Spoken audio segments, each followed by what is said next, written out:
अस्सलाम वालेकुम। आज हमारा टॉपिक है बेटा ninth biology chapter number 5। Chapter number 5 start करते हैं जिसका नाम है बेटा सेल साइकिल। सेल साइकिल क्या होता है? सेल साइकिल, तो इसके बारे में हम पढ़ते हैं कि सेल साइकिल क्या होता है। The series of events from the time a cell is produce until it complete mitosis and produced new cell. The series of event, वाक़यात का एक ऐसा सिलसिला है, इवेंट्स का एक ऐसा सिलसिला है, फ्रॉम ए टाइम, एक वक्त में, ए सेल इज प्रोड्यूस्ड, कि एक सेल पैदा होता है, अनटिल, पैदा होने से लेकर, इट कंप्लीट माइटोसिस, तो वो माइटोसिस करता है, एंड प्रोड्यूस्ड न्यू सेल, और एक नया सेल पैदा होता है। देखिए बेटा, कहते हैं कि सेल साइकिल वाक़यात का एक ऐसा सिलसिला है जो एक वक्त में एक सेल पैदा होने से लेकर एक मुकम्मल माइटोसिस करता है और एक नया सेल पैदा करता है। मतलब कहने का ये है, एक सेल जो है एक सिलसिले के मुताबिक माइटोसिस करता है, माइटोसिस के ज़रिए वो एक नया सेल पैदा करता है, जिसे हम क्या कहते हैं? Cell cycle. फेसेस क्या हैं? There are two phases of cell cycle, interphase and mitotic phase. Interphase and mitotic phase. Mitotic phase को आप एम फेस भी कह सकते हैं। इसमें डिफरेंस क्या होता है? Most important short question, interphase and mitotic face.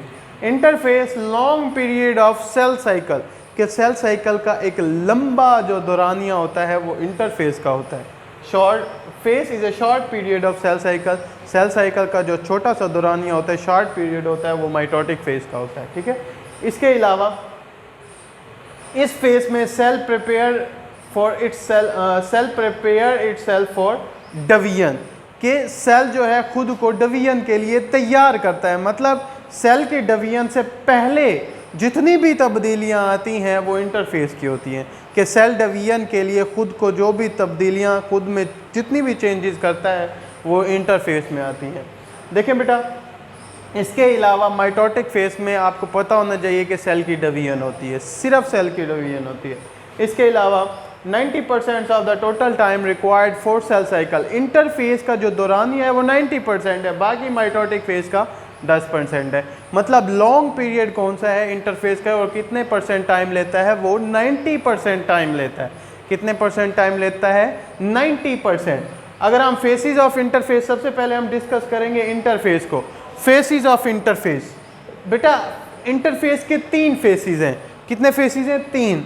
G1 face या फर्स्ट गैप, S फेस, या आप इसे सिंथेसिस फेस भी कह सकते हैं, G2 फेस, सेकंड गैप। ठीक है।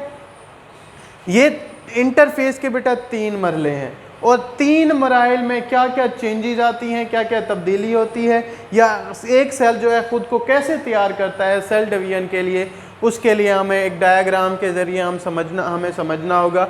सबसे पहले बेटा ये एक सेल है। इससे पहले डिस्कस करते हैं तो रुडोल्फ विर्चू ने ये कहा था, ओमनियस सेलुला ई सेलुला, कि सेल जो है अपने पहले से मौजूद सेल्स की तकसीम से ही वजूद में आते हैं। तो ये रिप्रोडक्शन की बुनियादी इकाई भी है, बेसिस भी है सेल रिप्रोडक्शन की। देखें, क्रोमोसोम है, वो तकसीम होकर नया क्रोमोसोम बनाता है। सेल है, सेल तकसीम होकर नया सेल बनाता है। इंडिविजुअल्स हैं, अफराद हैं, फ़र्द हैं, वो तकसीम होकर नया सेल, उनमें डिवीजन होती है जिससे एक नया जानदार बनता है। इसी तरह बेटा ये एक सेल है। अब देखें, ये आपको पता है क्रोमोसोम, ये न्यूक्लियस है, ये एक सेल हो गया कंप्लीट। अब ये एक नॉर्मल सेल है। पहला फेस कौन सा है? G1 फेस या फर्स्ट गैप। अब सबसे पहले इसमें क्या क्या होंगी? G1 फेस जैसे स्टार्ट हुआ, तो एक चीज़ याद रखना, इंटरफेस एक ऐसा मरला है जिसमें सबसे ज़्यादा मेटाबॉलिक सरगर्मियाँ हाई होती हैं, बहुत तेज़ होती हैं, जिससे पहला फेज स्टार्ट होता है G1 फेज। अब इसमें क्या क्या तब्दीलियाँ आएंगी? सबसे पहले आएगा कि cell size increase. During this phase cell का साइज जो होगा वो बड़ा हो जाएगा, सेल का साइज बड़ा हो जाएगा। सिंथेसिस ऑफ प्रोटीन, मतलब कि प्रोटीन बनेगी G1 फेज में, एंड सिंथेसिस ऑफ ऑर्गेनेलीज, और माइटोकॉन्ड्रिया है, लाइसोसोम है, राइबोसोम है, प्लास्टिड्स हैं, जितनी भी ये चीज़ें हैं ये ऑर्गेनेलीज हैं। साइटोस्केलेटन है, एंडोप्लाज्मिक रेटिकुलम में ये ऑर्गेनेलीज हैं। मतलब G1 फेज में एक सेल का साइज इंक्रीज होगा, दूसरा प्रोटीन की सिंथेसिस होगी और तीसरा जो है ऑर्गेनेलीज की तैयारी होगी, ऑर्गेनेलीज की सिंथेसिस होगी। ये G1 फेज में होगा। अब सेल G1 फेज में सेल का साइज भी इंक्रीज हो गया, प्रोटीन भी बन गई और ऑर्गेनेलीज भी तैयार हो गई। अब सेकेंड जो फेज है उसे हम कहते हैं एस फेज। अब यहाँ पे एक पॉइंट समझने की ये है कि एस फेज में वो कहता है कि डुप्लीकेशन ऑफ क्रोमोसोम, क्रोमोसोम की डुप्लीकेशन होगी, क्रोमोसोम डबल हो जाएंगे, डबल होना स्टार्ट हो जाएंगे। देखें ये ऑर्गेनेलीज बन गई, उसके बाद एस फेज आता है कि डुप्लीकेशन ऑफ क्रोमोसोम होती है।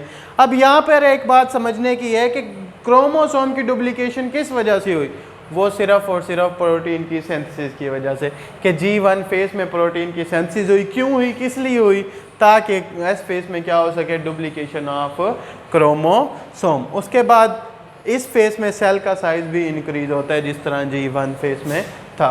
और थर्ड फेज है हमारा G2 phase, second gap. Second gap में सबसे पहले क्या होता है कि सेकेंड गैप में देखें आप, ये एस फेज था, इसमें क्रोमोसोम की डुप्लीकेशन होगी, क्रोमोसोम डबल हो गए।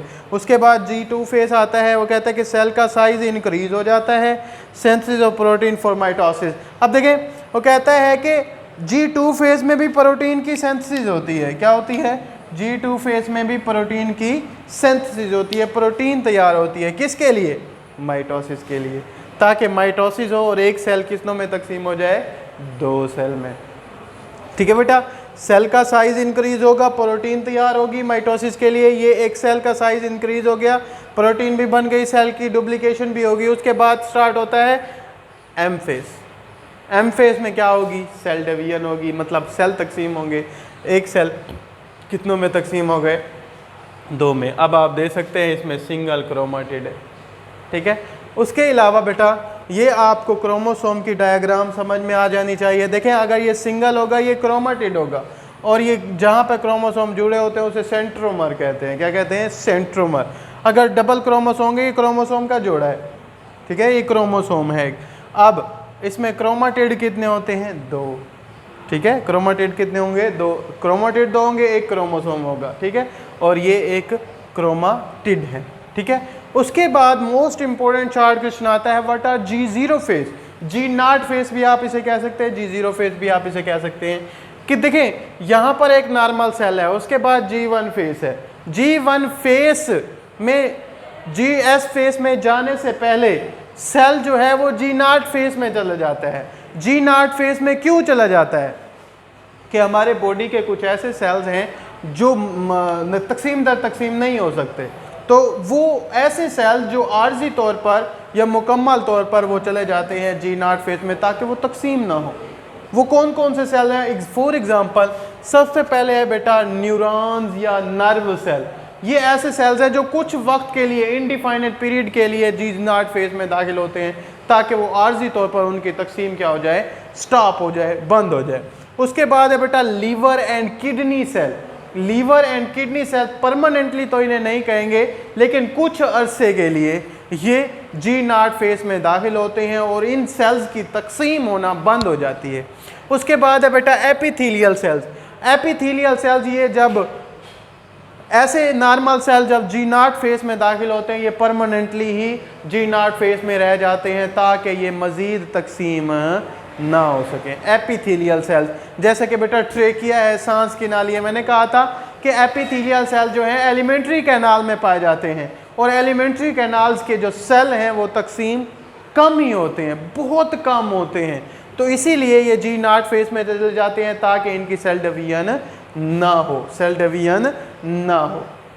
ये बेटा एक कंप्लीट टॉपिक है सेल साइकिल का। लॉन्ग क्वेश्चन में आता है, लॉन्ग क्वेश्चन में आता है वो डिफाइन सेल साइकिल भी पूछ सकते हैं, या differentiate between interface and mitotic phase भी पूछ सकते हैं, या differentiate between G0 phase and G1 phase and G2 phase. और मोस्ट इंपोर्टेंट चार्ट क्वेश्चन आता है G0 फेज का या G0 फेज का। तो इसके अलावा लॉन्ग क्वेश्चन में आता है explain cell cycle and describe its phases. ये लॉन्ग क्वेश्चन में आता है। इसके अलावा बेटा क्रोमोसोम की MCQs के बता रहा हूँ। क्रोमोसोम की डुप्लीकेशन किस फेज में होती है, तो याद रखना एस फेज में होती है। सेल साइकिल के किस मरले में क्रोमोसोम डबल होते हैं, तो आपने कहना है एस फेज में। किस फेज में, एस फेज में। और सेल डिवीजन के किस फेज, सेल डिवीजन किस फेज में होती है, तो आपने कहना है एम फेज में। ओके बेटा, ये आपका 9th का आज का सेल साइकिल का टॉपिक है।